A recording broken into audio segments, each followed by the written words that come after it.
तो देखिए, आरोपी चेतन कांस्टेबल आरपीएफ की हम तस्वीर बार बार दिखा रहे हैं आपको।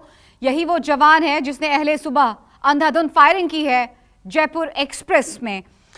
रुक कर लेते अपने दो सहयोगियों का। बोरीवली से हमारे साथ राहुल जुड़ रहे हैं और साथ ही साथ मुंबई सेंट्रल से जुड़ रहे हैं इंद्रजीत। सबसे पहले हम इंद्रजीत का ही रुख करेंगे। इंद्रजीत, देखिए कयास कई लगाए जा रहे हैं। जैसे ही सुबह आपने ये ब्रेकिंग हम तक पहुंचाई, हमने दर्शकों तक पहुंचाई, सबके मन में यही सवाल है कि आखिर आरोपी जवान के दिमाग में चल क्या रहा था, किस तरह का फितूर था, किस तरह की सनक थी कि अपने साथी एएसआई पर गोली चलाई, फिर उससे भी मन नहीं भरा, दूसरी बोगी में गए और अंधाधुंध फायरिंग की। 4 लोगों की जान चली गई इस गोलीबारी में, बहुत बड़ी बात है।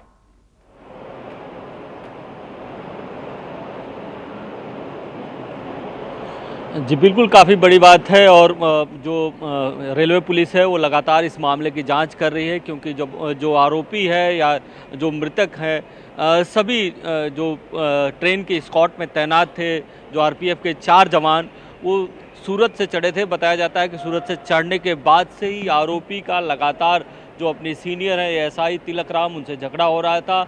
और ये झगड़ा इतना बढ़ा कि उसने बाद में 5:23 के करीब पे बताया जाता है कि उसने फायरिंग कर दी, 5:30 बजे के करीब फायरिंग कर दी, जिसमें तिलक राम की मौत हो गई। मौके पर ही बताया जाता है कि मौत हो गई। इसके बाद वो लगातार अपना जो असलाह है, जो अपना हथियार है, वो लेकर बोगी नंबर 5 से और बोगी नंबर 4, कभी कभी वो पेंट्री के पास जाता रहा। इस बीच कुछ लोग आए, उन्होंने रोक टोक की, पैसेंजर को भी उसने मारा। बताया जाता है कि उसकी मानसिक हालत ठीक नहीं थी।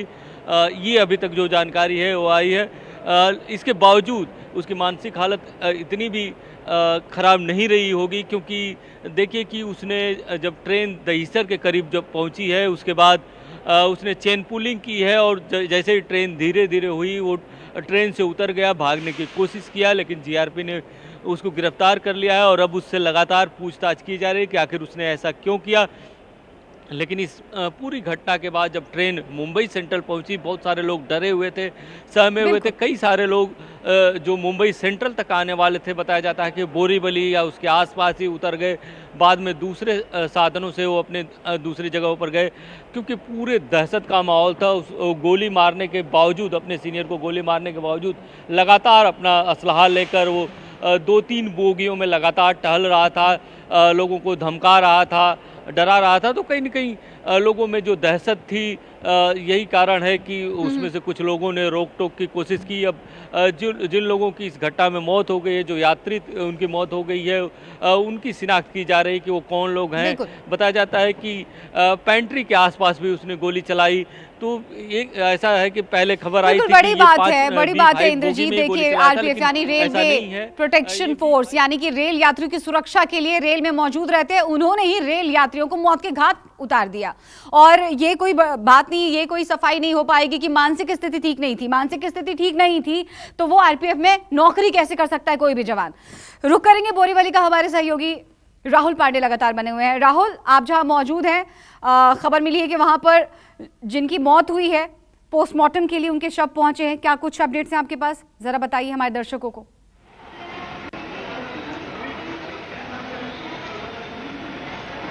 जी बिल्कुल, मैं इस वक्त बोरीवली रेलवे स्टेशन के पास हूं और बोरीवली जीआरपी के ठीक पुलिस दफ्तर है, वहां पर मौजूद हूं। यहाँ पर ही जो आरोपी चेतन है, कांस्टेबल जिसने अंधाधुंध फायरिंग की है, उसे इसी बोरीवली जीआरपी पुलिस स्टेशन में जो है रखा गया है। फिलहाल लगातार उससे पूछताछ की जा रही है। रेलवे के जो रेलवे पुलिस हो या जीआरपी के जो तमाम वरिष्ठ अधिकारी हैं, वो यहाँ पर मौजूद हैं, लगातार आरोपी चेतन से पूछताछ कर रहे हैं।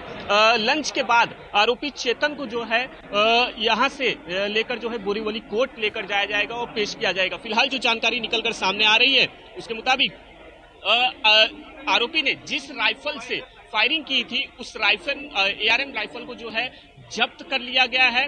रही बात डेड बॉडीज की, तो यहाँ से महज 1 से 2 किलोमीटर की दूरी पर शताब्दी हॉस्पिटल है।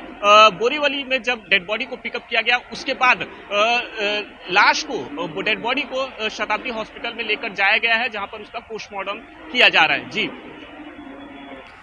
जी, तो इंद्रजीत का एक बार फिर से हम रुख कर लेते हैं। इंद्रजीत, देखिए, पूछताछ तो चल रही है आरोपी जवान से, चेतन से, लेकिन सवाल कई हैं। जिस तरह से आप भी कयास लगा रहे थे, सबके मन में ये बात जरूर है कि हो सकता है, बहुत हद तक मुमकिन है कि जवान की हालत ठीक नहीं होगी, मानसिक हालत ठीक नहीं होगी। लेकिन एक बात जो आप कह रहे थे, वो मेरे मन में भी ये जहन में बात थी कि अगर इतनी खराब थी मानसिक हालत, तो वो शख्स भागने की कोशिश कैसे करेगा?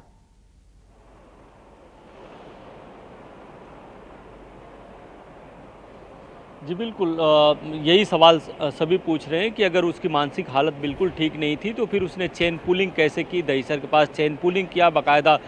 जब ट्रेन स्लो हुई, ऐसा नहीं कि ट्रेन पूरी तरह से रुकी थी, ट्रेन स्लो हुई, उसके बाद उसने भागने की कोशिश की।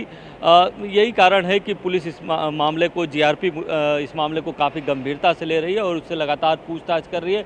इस बीच जो ट्रेन यहाँ पर पहुँची थी, मुंबई सेंट्रल में पहुँची थी, ट्रेन के जो जिस डिब्बे में यह हादसा हुआ, ये दर्दनाक हादसा हुआ, जहाँ पर उसने एक तरह से अंधाधुंध फायरिंग करके 4 लोगों को मौत के घाट उतार दिया। वहाँ पे फॉरेंसिक जांच की जा रही है, उस बोगी की फॉरेंसिक जांच की जा रही है। एक जो सबूत है उनको इकट्ठा किया जा रहा है। जो यहाँ पर लोग पहुँचे थे, जो आई विटनेस थे, उनसे पूछताछ की गई, उनसे भी पुलिस उनकी एक लिस्ट बनाई है, उनसे बाद में भी पूछताछ करेगी। इसके अलावा 4 कांस्टेबल के जो लोग हैं तैनात थे, जिनके सभी के जो सीनियर थे वो तिलक राम थे। वो चारों जो आरपीएफ के लोग हैं, उनमें से जो 2 लोग अभी हैं, उनसे पूछताछ की जाएगी कि वो उस वक्त कहाँ पे थे, उनकी कहाँ पर ड्यूटी थी। क्योंकि ये सूरत से 4 लोगों की तैनाती की गई थी। जो रेलवे सुरक्षा के लिए रात को आरपीएफ के जवान चलते हैं ट्रेनों में, उसमें 4 लोगों की सूरत से तैनाती की गई थी। बताया जाता है कि सूरत से ये लगातार तिलक राम से झगड़ते हुए आ रहा था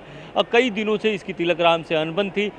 इसके बाद इसने सबसे पहले एएसआई तिलक राम पे ही गोली चलाई और उसके बाद वो लगातार, बताया जाता है कि कई मिनट तक वो इस बोगी से उस बोगी तक जाता रहा। कहीं न कहीं उस समय बता रहे थे कि उसकी मानसिक हालत उस समय ठीक नहीं थी और लोगों को धमका रहा था। कई लोग टोक रहे थे, कई लोगों के बच्चे थे, सभी लोग, 5:30 बजे का वक्त था, कई सारे लोग सोए हुए थे। लेकिन जैसे ही फायरिंग की आवाज़ हुई, सभी लोग उठ गए।